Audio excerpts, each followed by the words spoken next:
So uh, let's frame it just a little bit. Frame for me. Tell me a little bit about your school.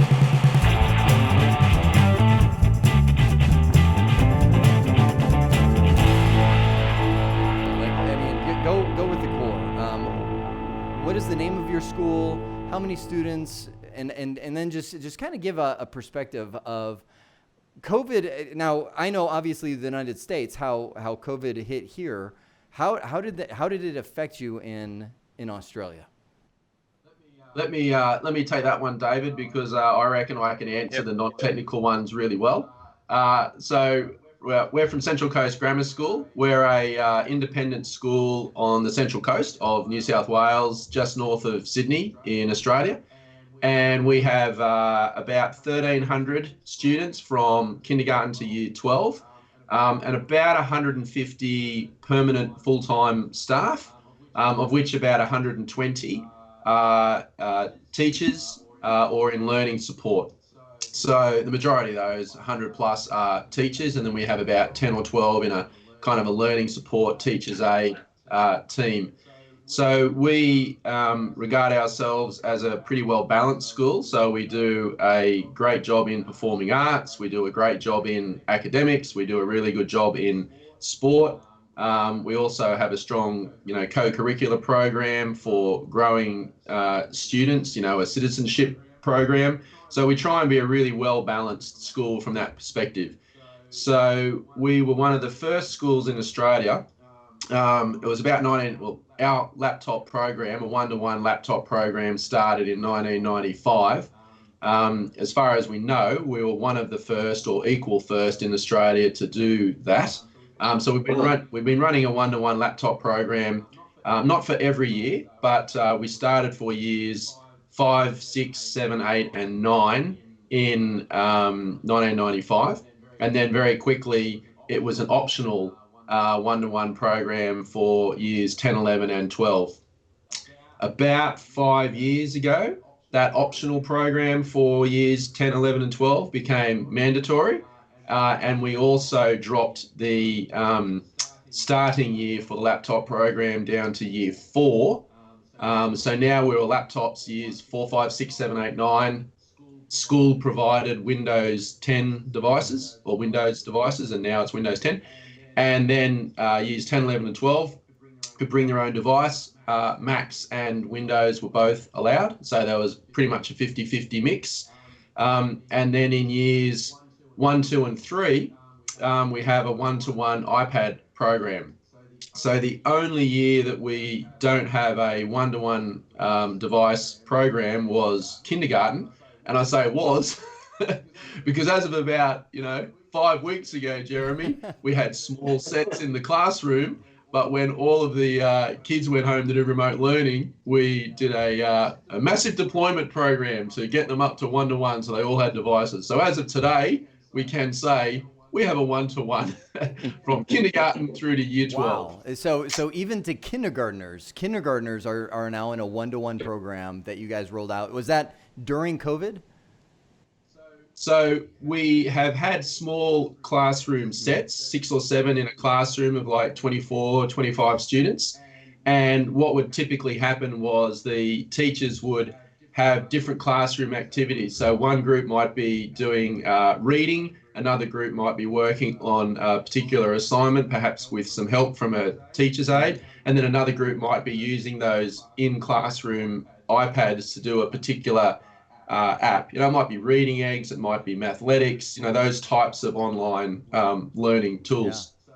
So they wouldn't be using it all the time. It would be the teacher's call.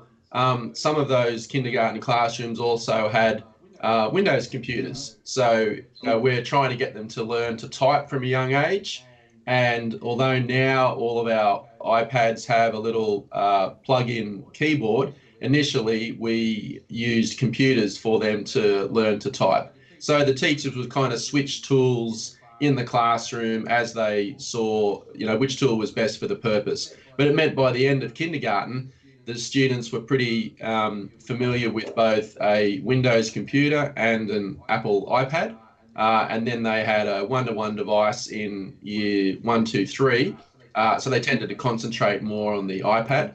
Teachers would take them along to like a computer lab, which had, 25, 28 Windows computers in it, and they might do some different type of stuff because those computers have got large screens, so they might be doing, I don't know, video editing on a much larger screen, or they might be doing some type of online tool which might need Flash or might be Windows only. So they'd take them along and book them in. Yeah. So that was the kind of program that we had. But when we realised, thanks to COVID-19, that everyone was going home and suddenly needed to engage with remote learning, we kind of scrambled. And great credit. We had a few spare iPads around the school. Our arts department had a few. The library had a few that they would loan out. And so we went to the heads of those departments and said, please, can we steal your iPads, wipe them and re-image and deploy them out to these kindergarten kids, and we need them now because it's happening. Yeah. And that was great. They're the types of educators who understand the big picture. So they handed over their precious iPads, and that enabled us to actually, we were literally handing out iPads to our kindergarten students on March the 23rd, which was a Monday afternoon, when the announcement was made that our school would switch to remote learning. So we were, literally we told all of the year 1, 2, 3 teachers, please send the kids home today with their classroom iPad, because these iPads are typically stored at school and charged in the classroom. So we dropped off a box of chargers for every classroom and said to the classroom teacher, please hand out the student's iPad, give them a charger and a cable. And then we rushed off to the kindergarten rooms and said, hey, here's a bunch of extra iPads. Let's quickly, hand them out. Here's a charger, and you'll be given, more instructions for Teams and everything else. But at least now that you're going home, you've got your device. And we might have missed a few that parents came and picked up in the next day or two, but overall that worked pretty well. So that was a good outcome. Wow. So just in that, just kind of the entry of that, I'm just like the logistics of what you guys were able to pull off, whiteboard or not. I'm now obviously, as we're sitting here talking in hindsight, it's easier. Well, here's what happened. But first off, I will say that's amazing that in the midst of all this. So a few things struck me in what you just said. One, and one of the things that we saw happen here was the schools were like, all right, we're going. And a lot of them didn't even know, are we coming back? Is it, is this like a weekend? Is this, or what is this? And so once we started realizing what was happening, it was almost like there was a scattering. We saw some of the schools end up on Zoom. Some of them end up in the land of Google. But one of the things I heard you say again and again is you're like, we had our Windows machine, we had the iPads. It's almost like there was no question of like, no, you're not going to Zoom, or maybe you are going to Zoom, or like, how did you get everybody on the same page with the platform, or is that already a part of the culture of the school? That part is kind of a little bit of a separate story. So I'm sure it was similar in the United States, but in Australia, the whole COVID thing was, unfolding fairly rapidly. So in Australia, at least, we were seeing an increasing, an escalation of these restrictions from our state and federal government. So, at one stage they banned travel from China, and then a couple of weeks later they banned travel from, Iran, and then South Korea, and that Middle East. And then they suggested that Australians shouldn't travel, and then they banned them from travel, and then they had a mandatory 14 days you must be quarantined when you return from travel. And then that escalated to, we will put you in a hotel for 14 days at government expense and ensure that you are quarantined. Right. So there was this constant kind of escalation. We had large groups publicly going from 500 externally can meet, outside, but only 100 inside. And then within a few days, that was down to 10. And then it was down to 2. We had this social distancing of, 1.5 meters. So all of this was kind of happening and escalating. So we did have the ability to see, you know what, there's a increasing likelihood schools will be either closed or forced into some type of remote learning. So a few weeks before the closure happened, my IT team started to engage with, there's a few key stakeholders in my school. So we have Gavin, he's the director of digital literacy. And so he makes sure that all of the staff and the students are IT savvy, that they know how to use the programs, that they're using the right type of programs for their learning. So hang on one second right there. You have a person or a team dedicated to digital literacy? Okay, so a quick background on Central Coast Grammar School. We've got a strong ICT team. So I'm director of ICT, and we have 10 people in my team. Now, we're mainly in charge of the infrastructure and all the systems that go into our school's IT platforms, and that's everything from the school management system, the learning management system, the hardware through the school, our networks, our licensing, all of that type of stuff. We look after various projects as well, outfitting new buildings, that type of thing. Then we have a director of digital literacy. His name's Gavin, and he's in charge of ensuring that, our years 1, 2, 3 kids on the iPad program use reading eggs or mathletics and that they know how to use it, and the teachers know how to use the iPads and their Windows devices in that situation. So we've projectors in every classroom and sometimes screens. We use a product called Vivi with wireless video projection or screen mirroring, and he makes sure that they know how to use those platforms. We're responsible for making sure they run, and we configure them and we update them and maintain them, but he's responsible for making sure they know how to use them. And then we have a small team, and this team is the computer science teachers that teach computer science as a subject. A small part of their hours or workload is dedicated to what we call ICT curriculum support. And so it might actually get alongside a teacher and say, look, you're doing this particular teaching unit in marine biology this way. If you use this online tool or if you use this computer tool, it would have these benefits, and we will help you to evolve that or modify that, or we'll help you with a problem that you're having in one of your units. So we use a learning management system called Schoolbox, and there's supposed to be, there are class pages for every single class in the school, and it's our ICT curriculum support team that would be going in and helping teachers to build their class page, make sure that they've pulled down their course content, their resources are there, and if they have a problem, embedding a YouTube video, then that would be the team that would possibly help a teacher in that aspect. So we're very lucky, we're very well resourced as a school with kind of 13 people that can help a teacher or a student in some way with technology, with digital literacy. And it sounds like they're even proactive in that. Like they will identify, well, hey, I see what you're doing there.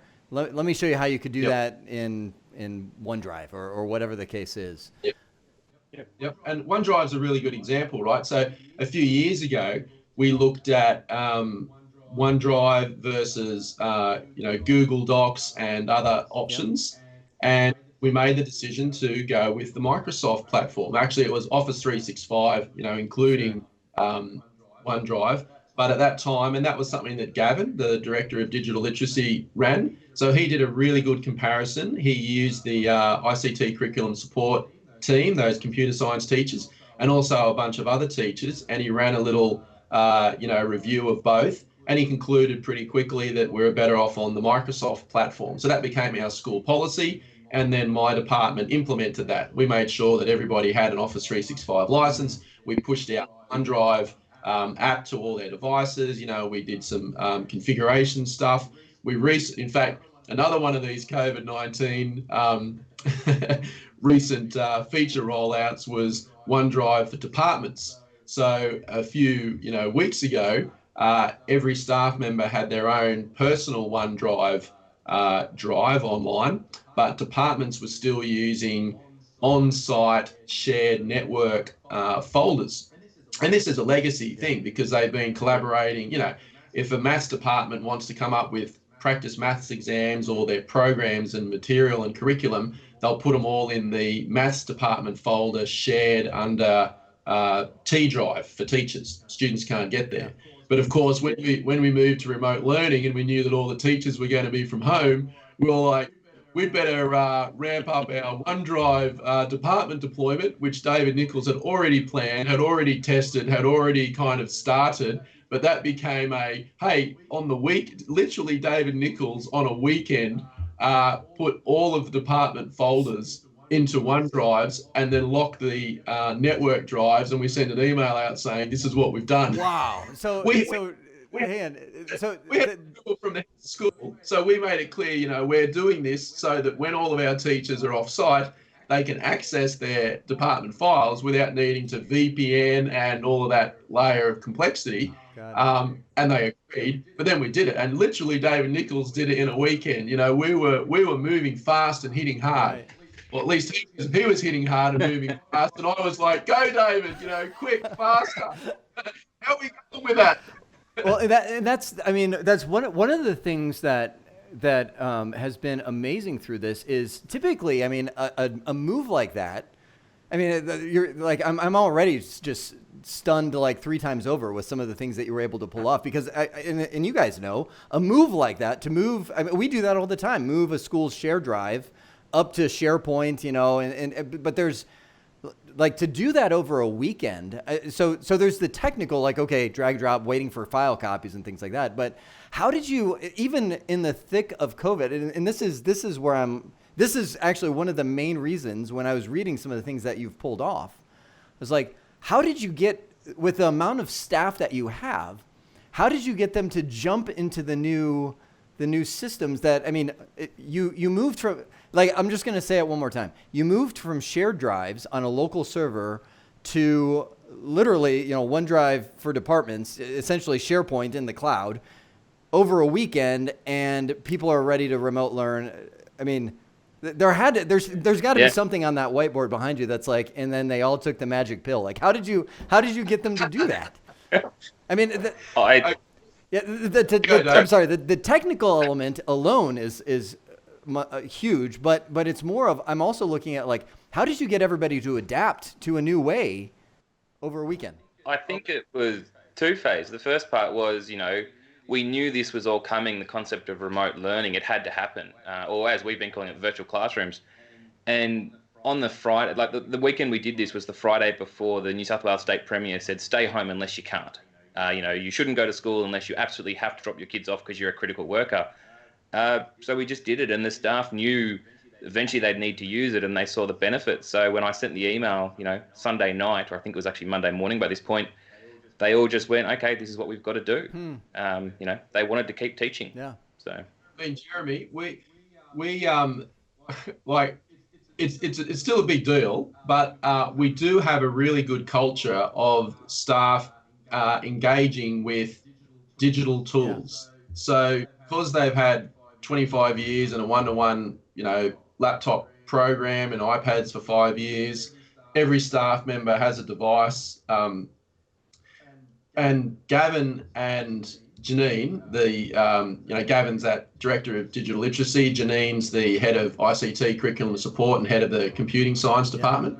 So those two in particular have been really key at kind of helping us build that culture where staff engage with new platforms and new tools. Like January of 2018, for example, we rolled out Vivi.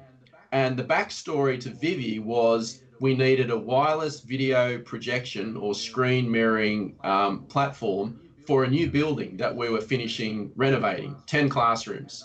And they wanted to have 4 screens in every classroom. So we needed a product that could do one student's device to one screen times 4, or one teacher's device to all 4 screens at the same time. We found this product and we rolled it into B Block, the new refurbished building.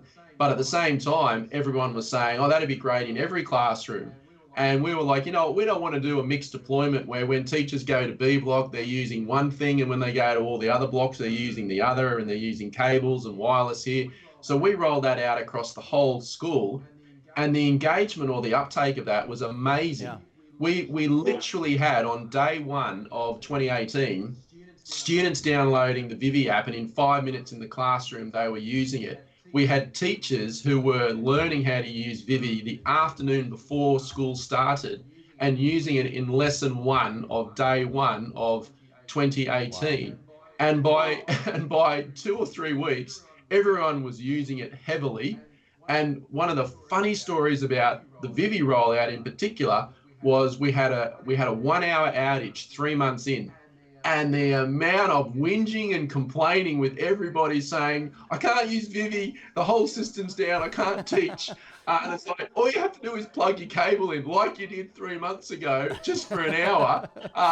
That was the type of pickup. And so it's a real credit to our teaching staff who had engaged. Like, I talk about that hour outage as a very funny insight into like how suddenly Vivi became a critical part of our infrastructure and everyone was using it. But that's a credit to the culture we have where all these teachers were getting into these new tools and loving them.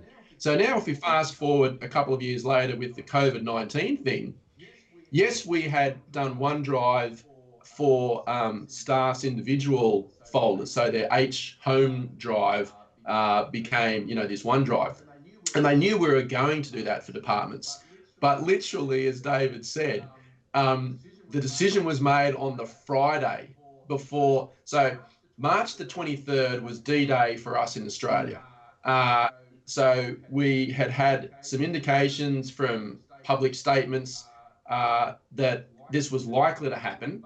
But the actual announcement went something like Sunday the 22nd, our New South Wales State Premier said, schools will be open tomorrow on Monday, but I will make an announcement tomorrow about schools. And everyone was like, oh, here it comes. She's going to close them. On Monday the 23rd, her announcement was schools are effectively closed other than for essential workers' children or those parents that have no other option, that have to send their kids. So we will keep them open for those. Everybody else, please keep your kids at home. We're going to switch to remote learning. The Friday before that, so that's the 20th, Friday the 20th, we had the decision from our leadership that we could go with the online department drive move to SharePoint or OneDrive. And that was the weekend that David Nichols rolled it out. And then literally on the Monday morning, the 23rd, and we haven't had the announcement yet that schools will close. That didn't come until the afternoon. But Monday morning, we then had staff running around saying, oh, can you help us click on that link and get this drive? And, my help desk team were helping out. And then, of course, that afternoon, we were pretty busy with with everything else going on. So that was a pretty crazy, March the 23rd, D-Day was a pretty crazy day. Like it was all happening or had just happened or both. Yeah. Now, is that same day when you had kindergartners and you're putting iPads in their hand, or was that the weekend before? No, that was the afternoon. You got to understand that in the morning we were dealing with everyone's moved to OneDrive, and then in the middle of the day we had the announcement of the Premier, which is like your state governor. This is going to happen. Our school then responded saying, launch the remote learning plan. Like deploy. And so that afternoon we ran around iPads to kindergartens. Quick take them home. Right. And then, of course, David Nichols is in his office going, push the button and build 1,000 teams, quick, build them faster. And I'll let him tell that part of the story, but that was the time frame. And, Tuesday morning, he and I are both sweating. Are they all built yet? Where are these 1,000 teams? Are they done? That's funny. So is that what you posted on your blog when you said, well, looks like Teams is now rolled out to the staff here? Yeah. Was that because of that effort? Yeah. So we had already made the decision that Teams would be our platform to use. We had reviewed all of them in the steering committee, and our principal Bill Lowe was adamant that whatever happened, the school would stay open as long as it could, even if that was virtual. He didn't want to just say go home and sit down for 2 weeks or 3 weeks, whatever it was. He was adamant we'd still teach the students. So when we got the call, I think it was around midday on that Monday, that unless you are a critical worker who cannot keep their kid at home with you, stay home. We got the approval to get out the iPads. We kicked off the Teams creation. All these things started happening. It was a pretty crazy day, especially considering I don't think I finished till about 2 a.m. that morning doing the SharePoint migration. Yeah. So, it was full on and, kept going. As you would know, Jeremy, in IT, everything worked flawlessly. And on Tuesday morning, everyone was logging into the new Teams. Not exactly. I was like, no, that's not the IT I know. but so. Oh, look. Sorry, go ahead. Sorry, you go. So I was just going to say, Teams did go 90% perfectly. And the 10% that didn't go well was not actually our fault, was not any of the products we used fault. It was actually a Microsoft issue. Oh. We've used this product called Identity One, which is, a platform to connect all our platforms together. Uses a source of truth and creates everything from that. And we said, I think 2:00 on Monday, create all the teams. It started running, and then it hit an API issue where Microsoft said, "You're doing too much at once. Stop." Oh. And Andrew Merrick, the founder and technician at Identity One, had to spend I think he spent a few hours that night fixing it so it would run slower, and then it was going. But of course, we wanted to create 1,000 in once. Microsoft didn't like that. So it took till about 11 o'clock the next day. They were throttling us, Jeremy, and we didn't know that there was a throttle limit until we exceeded it. Well, it sounds like a denial of service attack. Create teams. probably causing something. Microsoft gets organisations creating, one team every 5 minutes when it's done manually, and here we just flooding these things. Make us a maths team with these 25 kids and these 2 teachers. Go. Make us another maths team. Make us an English team. Oh, we want to, and Microsoft went, hey, too many, too fast. Right. Well, one of the things that I'm really struck by is I go back to the culture that you're talking about there, where the teachers, it sounds like they're just so at some point, the cultures are intentional. They don't just happen. It's not like you had all of these 100+ teachers that all like, oh yeah, we'll just all be compliant, and and it sounds like it's obviously if you're handing out 1-to-1 laptops in 1995, that doesn't even, I can't even imagine what that would. That's when laptops were like this thick, so. I don't think they were laptops then, Jeremy. I think they were luggables. Yeah, exactly, with luggage cases on them. So at what point or how, I think a lot of your success is with everybody, if you say, hey, all our shared drives, they're in OneDrive for departments, this, and everybody's just like, yeah, that we're on board. Let's do that. Let's look at this from a teacher's perspective for a second. They've gone home on the Friday, and of course they know about the current COVID-19 situation. They're wondering, am I coming back Monday? Not sure. Yeah. On Sunday afternoon, they hear the announcement from the Premier, public schools, which we're not a public school, we're an independent, so we're not controlled, but we still align with them on many things. And of course, if they were going to close all the public schools, we would need, our headmaster had to make a decision about what he would do for us. But on Sunday afternoon, the Premier says, we're open Monday, but I'll make an announcement tomorrow about schools for the rest of the week and ongoing. And so now our teachers are thinking, okay, we're going in Monday, but Monday could be D-Day. They arrive Monday morning and they're like, oh, okay, we've got these new online OneDrive for departments. That's where all my department files are. Halfway through the day, the announcement is made, we will move to remote learning. Junior school teachers in particular are now like, quick, here's your iPad, here's your cable, and jump on the bus and go, because I have to rush off to a staff professional development training session run by Gavin, that Director of Digital Literacy, to teach me about Teams. They haven't used or seen Teams before. So that was also on D-Day. That was also on Monday. Yep. You had You had everything Monday moving to afternoon. OneDrive for departments. You had welcome to Microsoft Teams. That's all rolled out with 1,000 different departments. And we're handing out iPads to kindergartners. And That's right. and everybody was so you're right. So you're saying from the teacher's perspective, it's kind of like, what do you do? You're just kind of okay, next. But literally, a junior school teacher is a classic example, right? Because let's take a kindergarten teacher.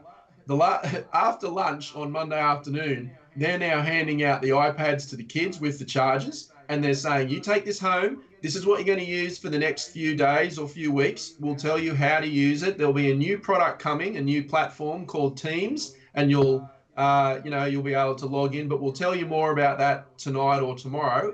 For now, take this home, charge it tonight, and I'll let you know more tomorrow. And don't forget to log into my CCGS. That's our learning management system. Then they walk out of their classroom at 3:00 and they log on to Teams because that's been pushed out. This is their first experience with it, right? So now they're logging on to Teams so that Gavin can do his online Teams training for Teams in Teams, because it kind of makes sense to use the virtual classroom platform you're teaching them about. So he does that. They spend the next hour and a half learning about Teams and the features and the functions and all the rest. Then they go home and they're like, first thing tomorrow morning, I'll be using Teams to teach my class. What things do I have to modify in my lesson plan that I was going to do tomorrow face-to-face in the classroom that will work with Teams? So next morning, the teachers are now logging on to Teams and making sure all their kids are there. My IT team are now dealing with teacher potential issues or parents ringing in saying, we don't see all of the teams, or we only see one and it's not the right one. What's going on? That type of stuff. But hey, by about Tuesday 10:30, so 2 hours into the school day, something like that, everyone was in Teams. They were all using it, and our teachers were off and running. And it was amazing, right? Some of the teachers were like, you know what? I've got 4 kids in my class and 20 online. I'm going to set up my laptop with my webcam on me. I'm going to do a few things on the whiteboard that they can see, or then I'm going to switch and use the whiteboard option in Teams so everyone can use it, because those in the classroom still have their device, so they can still see it as well. Right. And they modified their teaching style and they modified their lesson plans and they were off and running. And they did it because they care about the kids. Yeah. It's not easy. I mean, they're in a difficult situation, but the level of, our teachers' main concern here is we're forced into remote learning. It's not our choice. This is a health pandemic and these are the instructions.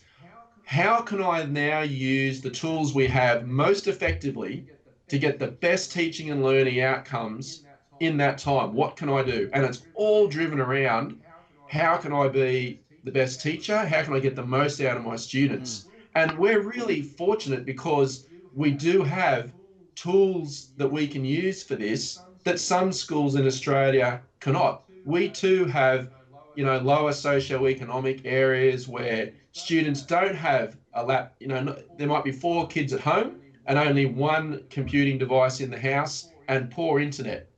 What do you do in that situation? That's not our school situation, but it is a problem for some Australian schools. So we're really lucky in that from that perspective. All our kids have a device, all of our kids have internet, and we have some tools like Teams and MyCCGS that we can use for that remote learning. So it's such a credit to the teaching staff to adapt so quickly.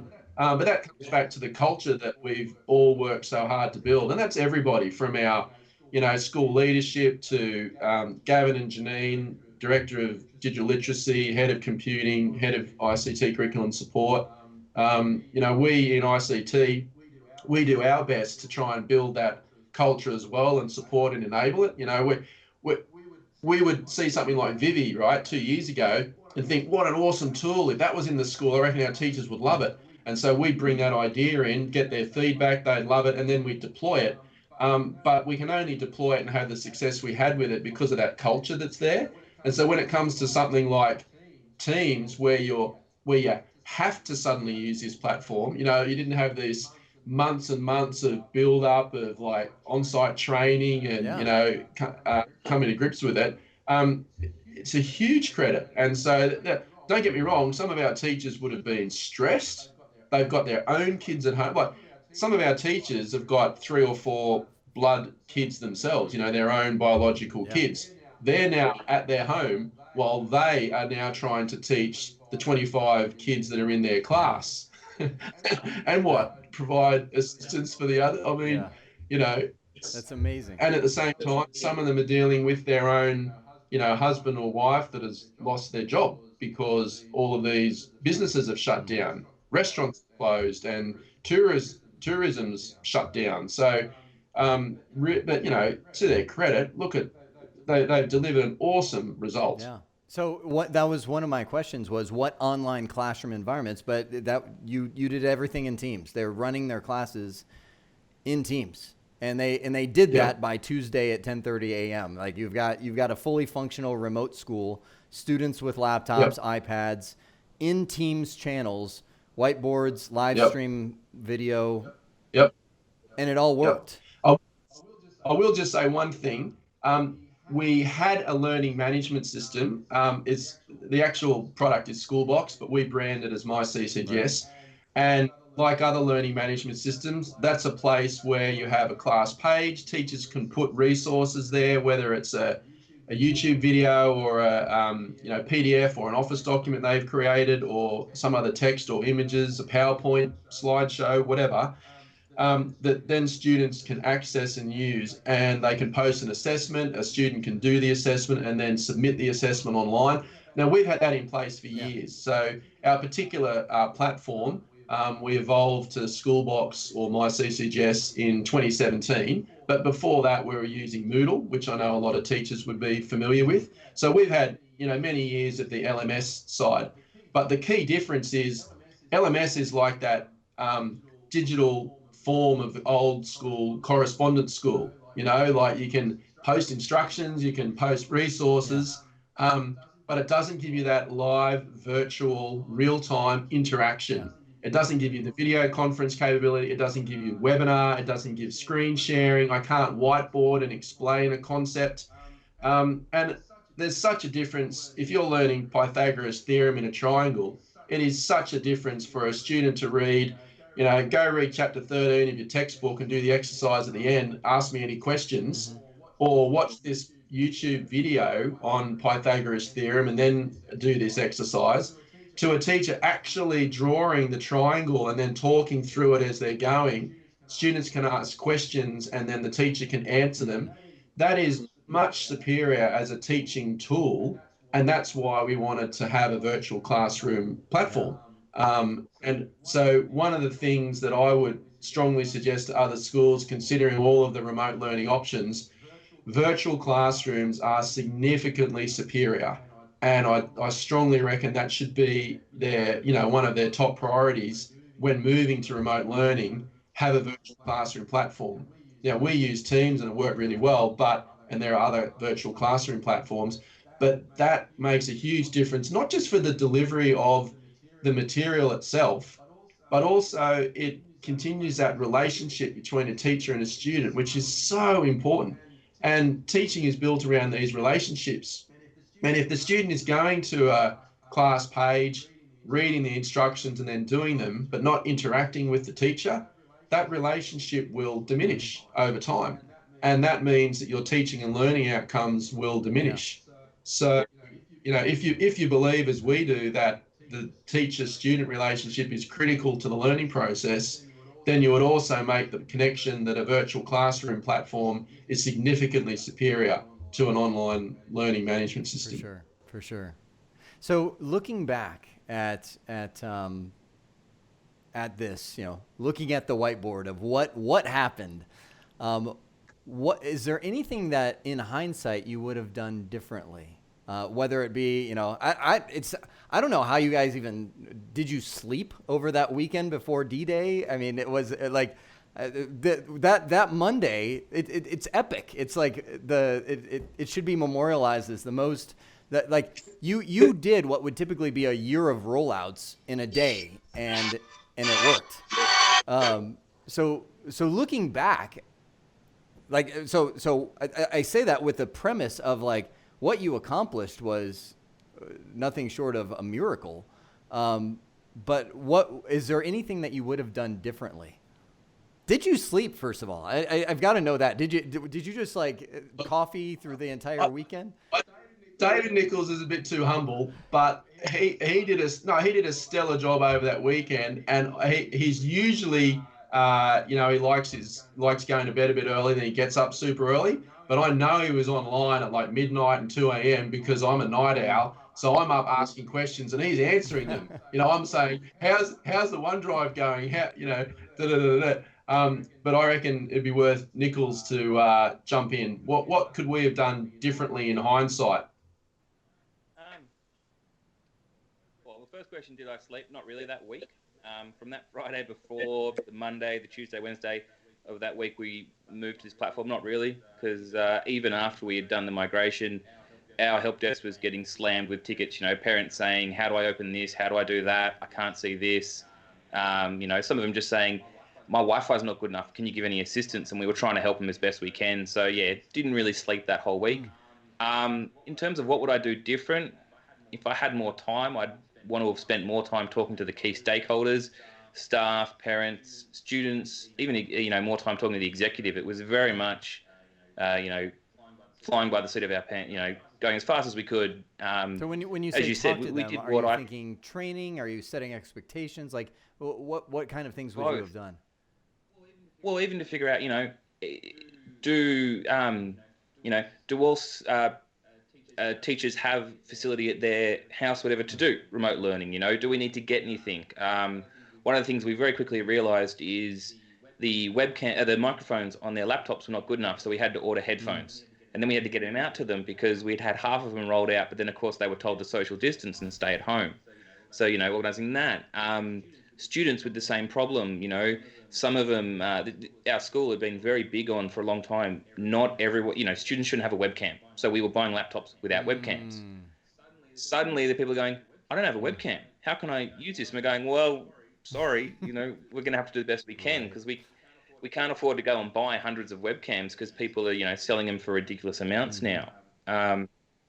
So things like that, finding out, So Jeremy, something else on that Monday, the D-Day. So David mentioned we're handing out headphones. So literally, we said, okay, execute remote learning plan. Dear staff, please come down and collect your headset and from help desk, but stay 2 meters apart from each other because social distancing. And so we literally had a line out of the door and around the building because they're all going to be 2 meters apart, right? And so all coming down, we're handing out headphones that they then go and plug into their laptop so they can log into the Teams meeting in 10 minutes. It was such a pretty crazy day. Just building on what David said about the preparation and the planning. So we as a school didn't want to launch Teams or publish all of these Teams to the students until we were sure we were going to use it. So from that perspective, we were kind of in this, technically difficult situation of needing to be able to push a button and then rapidly publish or deploy all these teams. I would much more have preferred, as many other schools did, to have launched Teams platform, weeks earlier with 1,000 teams in it, had time to train students and staff, before this kind of D-Day happened. But our school leadership didn't want to go down a virtual classrooms platform, train teachers on virtual classrooms, introduce another tool to the digital ecosystem, and with potential for, student abuse and that type of thing, unless it was absolutely going to be needed. And the COVID-19 situation in Australia was evolving kind of really rapidly. So it really was this kind of really compressed time frame. And, our headmaster and our leadership did not want to close the school unless they were directed or it was absolutely necessary. And so this move, we believe strongly that face-to-face teaching is superior to an online platform. no matter how good the online platform Of is, course. face-to-face teaching is superior. So they did not want to move to that unless they had to.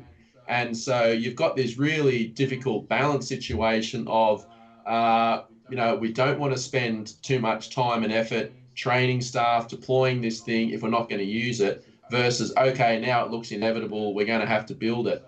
So, David Nichols and Identity One basically prepared Microsoft Teams on the Wednesday, Thursday, Friday. They built a script basically so that when we were told we could push that button and deploy these 1,000 teams using the API, and we weren't able to push that button until Monday afternoon. So we would have loved to have pushed the button a week or 2 weeks earlier, Right. but they didn't want teams suddenly popping up on all these student devices, students able to log into these teams with other students, those students doing that before our staff had even been trained on Teams. So, sorry, you can kind of get this evolving picture. We went through the same thing. That was one of the, as everybody was rolling out Teams at some of our schools, they were like, well, will students be able to chat and video chat? And, no, we can't have that. Like, and, how can we lock that down? There was a lot of concern like that. Yep. Yeah, so for our first 3 weeks, we had a default policy position. Students could not use webcams in Teams. And then after the first 3 weeks of using Microsoft Teams, which was last term for us, term 1, we then had a 2-week holiday break. We're now in week 1 of term 2. We've just started. So this is the Thursday, and students have been learning since Tuesday. Staff were doing professional development on the Monday this week. But basically only from Tuesday this week have webcams been enabled for students in Teams. So, and that's caused some concern because obviously as soon as the student webcams are enabled, that's a novel thing. They're very excited, particularly the younger ones. So classroom management becomes, the roll call goes from being 10 minutes to half an hour because all the kids are talking to each other. Making faces. Yeah, for sure. Yeah. So thinking in hindsight, are you thinking that you would have turned on the webcams earlier, or that you shouldn't have turned on the webcams, or it is what it is? In hindsight, we would have loved to have had some time to have deployed it, trained staff and teachers, and then actually done some kind of testing. Those types of things might then have become more apparent. But at the same time, we do have this culture of, rapidly evolving or being able to rapidly evolve to serve the school's needs. And so we've been able to kind of deliver, and that's okay. I've got heads of school who were not that comfortable with the idea that student webcams would be enabled, and they've seen the benefit that can have. And so now they've decided we'll deploy it. And that's all right. It's great that, these are our educational leaders making those types of decisions. It's not really a IT technology thing. And so we've had a change of policy, and that's great. Yep. What advice, and you already gave some great advice, but what advice would you give to schools that maybe aren't as experienced as you guys are with technology? So a lot of the schools that are out there are a mix of Google Classroom, some Dropbox, some Office 360, so kind of picture that environment. What advice would you give those schools as they are stepping into, because this will have a mark on how education happens in the future, for good or for bad or for both. What advice would you give them as they are stepping into this same world? Mr. Nichols. Work with the teachers. I've been in several schools in my career, and the ones that have been successful are the ones that listen to the teachers and don't just try to have an IT person pick a platform and force it down their throat. You need to work with your teachers. You need to work with your students. I always say here, IT can find the solutions, but unless the teachers are prepared to follow you and give you the advice on what the best platform is for them, it's not going to work. At the end of the day, I'm a tech person. I've always worked in tech, never had a background in teaching. I don't know how a classroom operates effectively. Mm-hmm. And, so you need to talk to the teachers. They're the ones that know what happens day to day, how it works. And even now they're giving us feedback of small things where, students have discovered some workaround to get into old meetings so they can chat, and things that I would never have thought of looking at. But the students have figured out, they've told the teachers type thing, and the teachers tell us because we listen to them. And they know the grammar IT department has an open door. We will hear your feedback. We're not just going to say, go away, you're being annoying. At the end of the day, they're the ones face to face with the students and know what's best. So, Yeah. And my takeaway point, Jeremy, would be educational leadership is key. It doesn't matter what IT platform you want to deploy or what direction you want to go in. If it's not actually driven by the educational leadership of the school, it's not going to work. And so getting their buy-in, having them drive it, what you want is the principal or headmaster of the school or the heads of school to be banging on your door saying, we need a virtual classroom platform. What are my options? How quickly can you deploy it? What tools have you got? Get back to me tomorrow or get back to me this afternoon. Yeah. That's what you want. You want them driving it, right? You don't want IT going to them saying, I think we need a virtual classroom platform, and these heads of school and headmasters going, I don't know what that is. I don't think it's that important. But, if you want to go do it, that type of Mm-hmm. thing. Success will hang on that. And you need that buy-in from teachers. Like our teachers in a really difficult situation adapted so quickly and engaged with Microsoft Teams, but they did it because they understood the value of the tool for delivering teaching and learning outcomes, and they care about the kids. So if it all comes back to that, if you're a teacher now thinking, I have a choice of just posting instructions on the learning management system and my students can go and read that and work through it in their own time, or I can, spend 5 or 10 minutes at the start of the lesson going through the instructions and chatting to them, which is better, or I can spend 40 minutes of the 1 hour lesson time actually explaining and teaching some of these concepts and then asking them to do this in their own time. What's better? Those teachers can make those decisions for Mm-hmm. themselves. And generally, their motivation will be, I will do that thing which is best for my students. And from that perspective, they'll be really willing to engage with the Mm-hmm. platform. They're not going to be very willing to engage. If you just tell teachers, oh, you have to log in every day and run Teams and do a virtual classroom and have a video conference, they're just going to be rolling their eyes going, like, I've got nothing else to do. Yeah. When they understand why they need to use it. And so I'm actually kind of, it's a great story, I guess, the Central Coast Grammar School story, the way our teachers have adapted to this virtual classroom platform. But I actually think it's going to have some incredible long-term good for us from an IT Yeah. perspective, because like many other teachers around the world and people in all walks of life, not just teachers, there are always some that are reluctant to engage with Mm-hmm. technology. And some of them are, they drag their feet and they're not that keen. Now, when you're and some of them have fears about technology, when you're suddenly thrown into a situation where, it's a pandemic, everyone has to stay at home if they can and work from home and study from home and teach from home and learn from home, and suddenly they have had to learn this tool. They literally saw Teams, learnt about Teams on the Monday afternoon, and on the Tuesday morning they were using it. Yeah.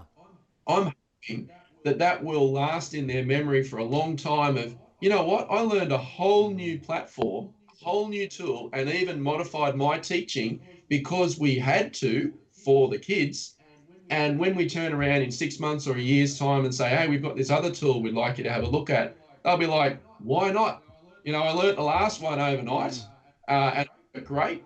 And so hopefully it actually, really reduces that fear level. It really encourages them to engage because they've kind of been forced to suddenly quickly learn this new tool.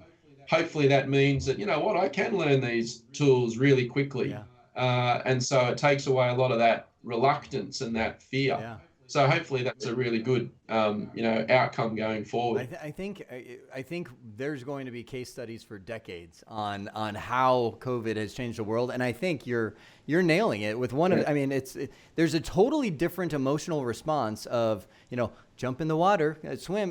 Well, I don't want versus you just got dropped in the water. You got to swim, or you're gonna sink. And so it feels like people have really adapted well that would have typically resisted that kind of change. Yep. Now, I don't know if you guys know it, and maybe you do, but you almost naturally speak the language of project management with a lot of you talk key stakeholders. Where does that come from?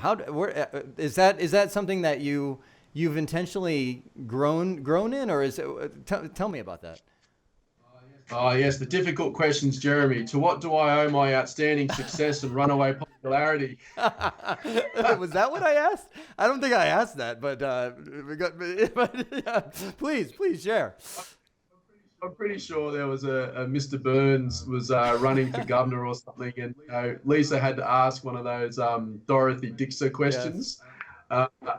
No, look, I mean, I've got a background in corporate IT before I came to school. So I started at Central Coast Grammar in 2011. And before that, I have a background project managing large IT infrastructure projects.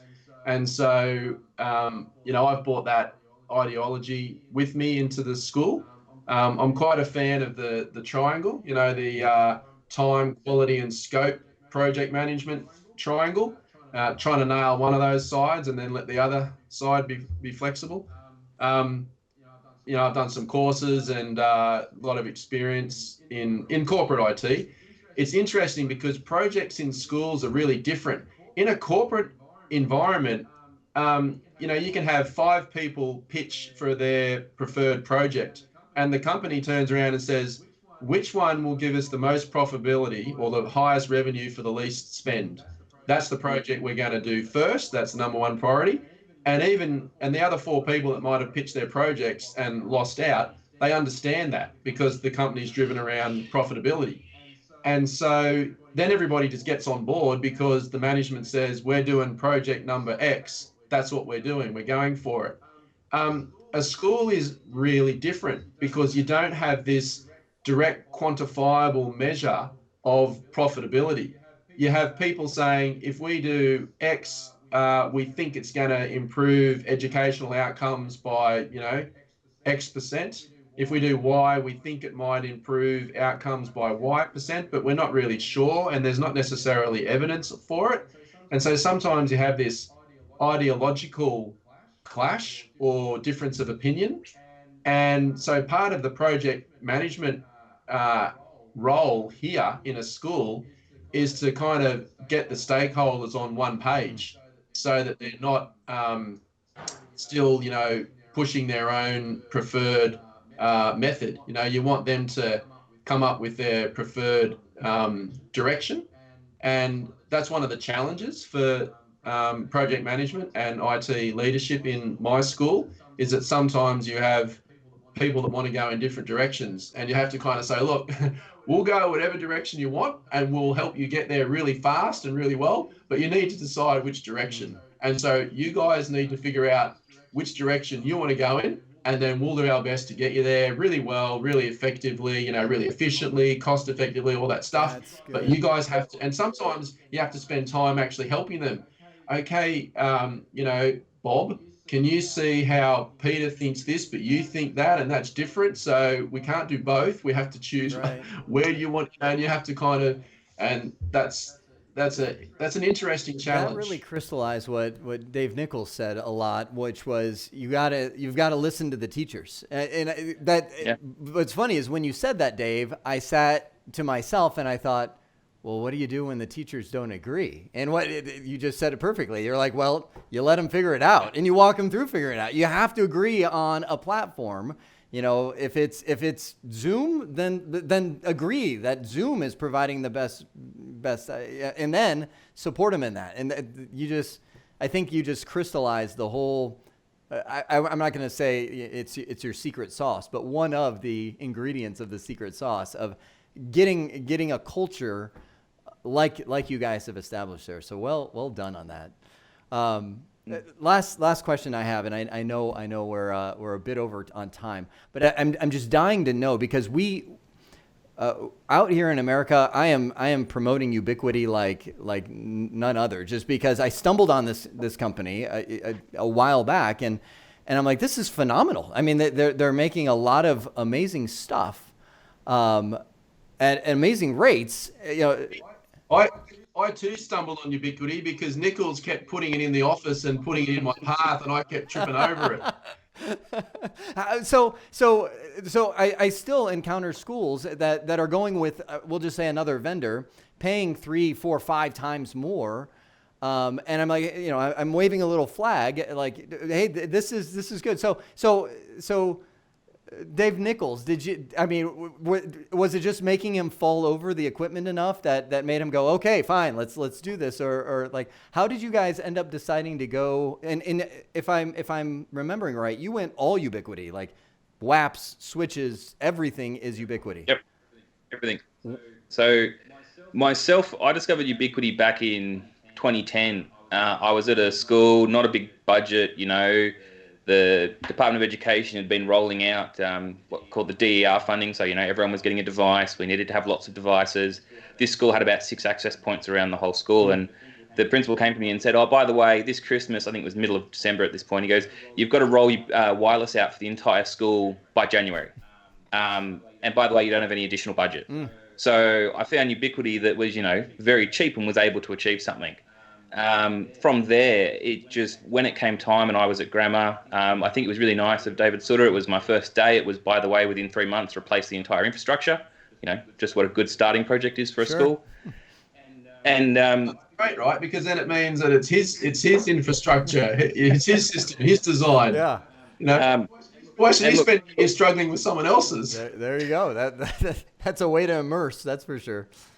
It is. And look, what really put it on the spotlight for us was another question that was given to me by Dave in an offhand comment of, oh, by the way, also keep in mind you need to upgrade the bells soon, which is when I remember they have the EDU AP. Mm-hmm. And from there, I went into Dave's office and I said, look, what do you think about a smaller, not top-of-the-line vendor?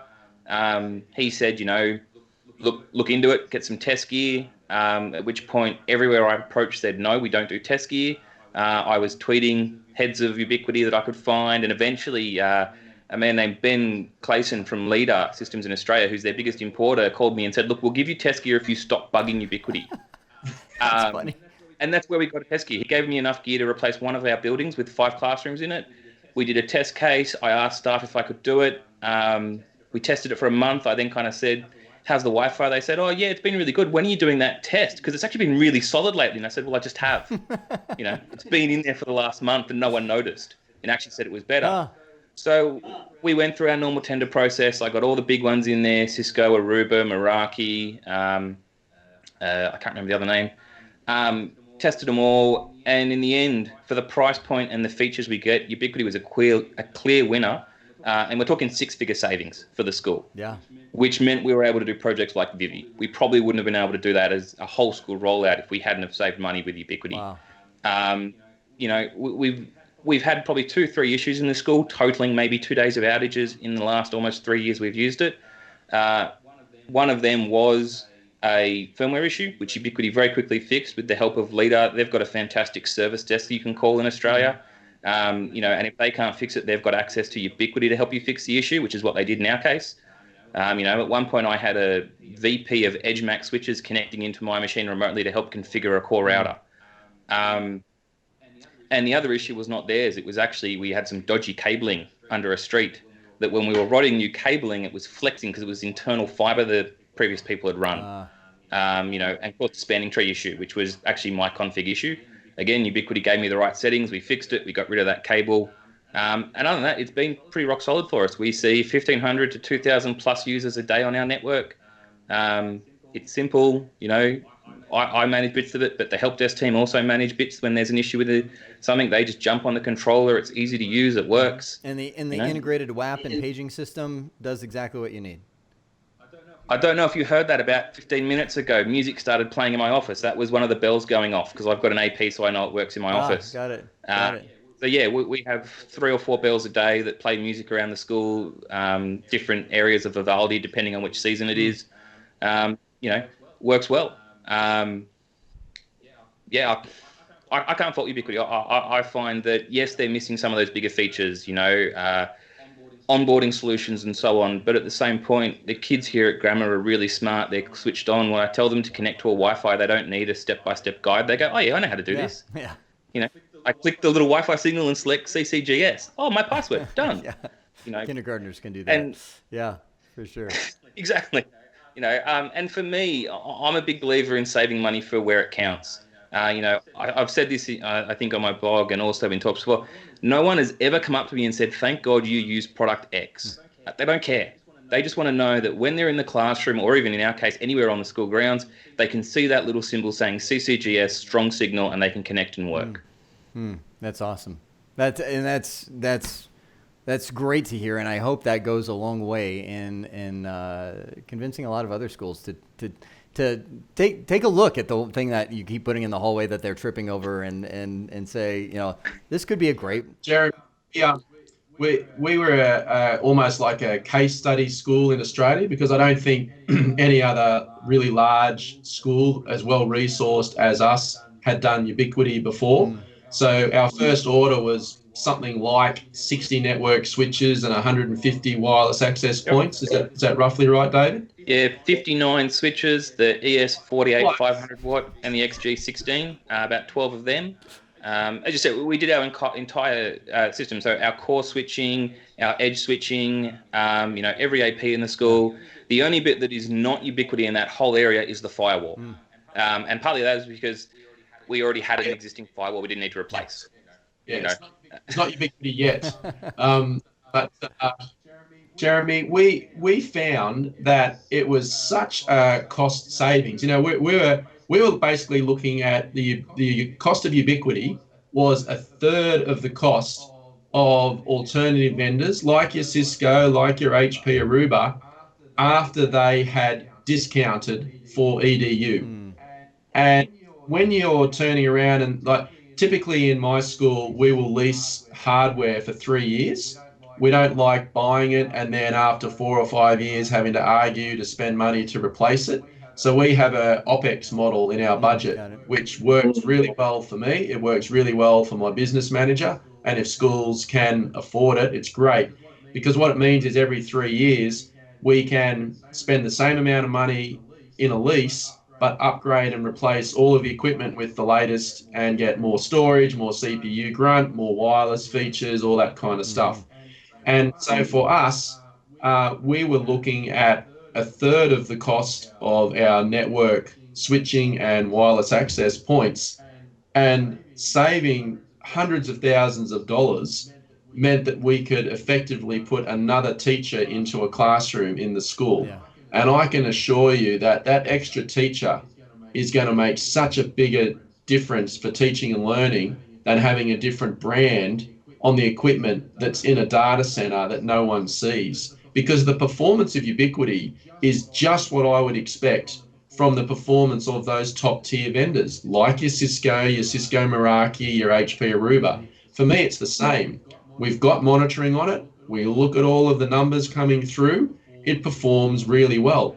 And so my question really is for a lot of these schools, and we've been, you know, put forward as a case study. A lot of schools in Australia are looking at what we've done with great interest. My question is, why are you spending 3 times as much on the brand? I mean, at one stage we were told from one of the vendors, oh, but we've got a 4-hour support time. We will have a replacement switch on your site in 4 hours if one fails. And I'm like, yeah, and I can buy 3 spare switches and stick it in a storage cupboard here and have it on site in 5 minutes because I'm paying a third.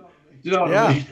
And it's when I say a third of the cost, that includes these spares. And it's just like, for me, it's an absolute no-brainer. I think Ubiquity's great. So I wasn't against Ubiquity. I just didn't know about them until David. This is a really big fan. He's very experienced. He's always on the cutting edge with whatever Ubiquity release. And so, I've become aware of it because David Nichols has brought it to my attention. But we did a really fair tender process, really good due diligence. And I was a bit cautious about making a step from a known vendor. We used to use HP switches, and we had Aerohive wireless access points. I wanted to have one brand, one vendor through my school for my whole network infrastructure.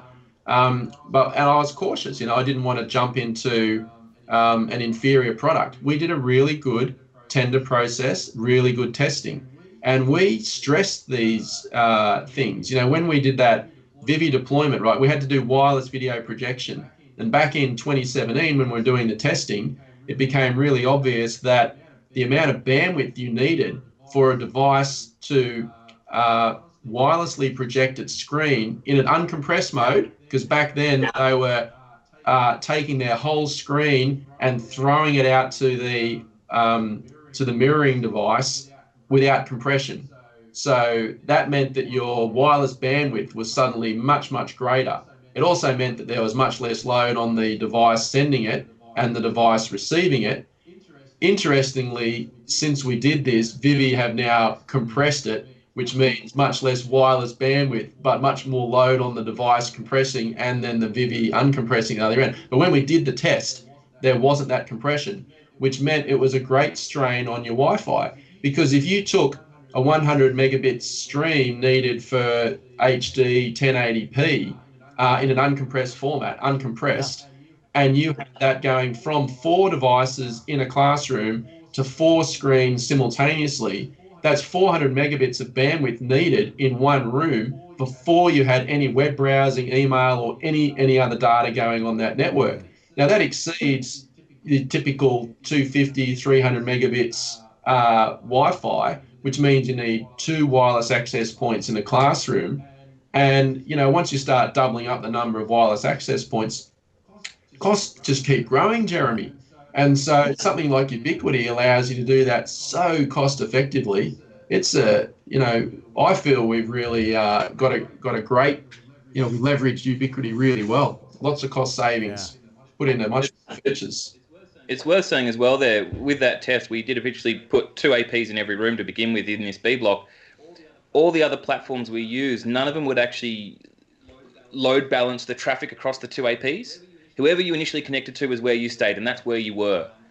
Whereas Ubiquity would look at it and go, all right, I've got 10 clients on one and 16 on the other, but on that one with 10, 4 of them are streaming, taking all the bandwidth. I'm going to move everyone else or 2 of those bandwidth ones across to the other to load balance based on bandwidth. And even Ubiquity wouldn't officially say they did that because everyone kind of called that's BS, you can't do that. But it did, and we saw it. For the first 6 to 8 months, we had it installed until Vivi put in that compression. Yeah. We had, in some cases, 4 APs, up to 60 people, and 8 screens wireless presenting in one space without any drops. And you're talking 1080p streaming, that is. That is nothing short of amazing. And so you actually monitor, you were watching the bandwidth just steady as. Oh, very carefully. In fact, to achieve that, Jeremy, we had to use all of the Wi-Fi spectrum available in one space. That's funny. And so we had these double classrooms linked by a bifold door that would open. And then the only way to stop Wi-Fi signal bleeding and co-channel interference happening from the rooms next door and below was we screened them with a copper mesh. So we've got this particular building, B block, that renovation one that we did in late 2017, early 2018. And all of the walls and the ceiling align with a copper mesh, like a fly screen, but made of copper. And that stops the Wi-Fi signal bleeding. That's really cool. So that was, it was pretty cool. Did you? I'm sure. I'm curious, did you come up with that yourself, or nobody does that? That's amazing. Mr. Soede did. That is the only building in the world that is copper mesh line to stop Wi-Fi signal. And don't tell anyone this, but after we did it, and then Vivi started compressing, you don't need to do it because you can kind of spread your wireless out a lot more and get much more Because channel you're spread. not So, consuming the whole spectrum in each room anymore, right? so we're building a brand new junior school right now, 2 big buildings, 30 classrooms, and it's all glass and open space. And so thank goodness for that, because the technology for invisible copper, it's not there yet. And we're really worried, like, how do we put invisible copper down these glass windows and glass, doors to make it look beautiful, but still block this Wi-Fi signal? You can't. Yeah. So it may well be that B Block remains this only building in the world, With- but it was pretty innovative, and it just meant that we really can put every single channel into one double classroom space, and next door do exactly the same thing, but not have co-channel interference. It's pretty cool. So Faraday cage, basically a cheap Faraday cage idea. Yeah. Yeah. Well, guys, It's also worth saying there that the Faraday caging and how we went through picking ubiquity is actually all on my site.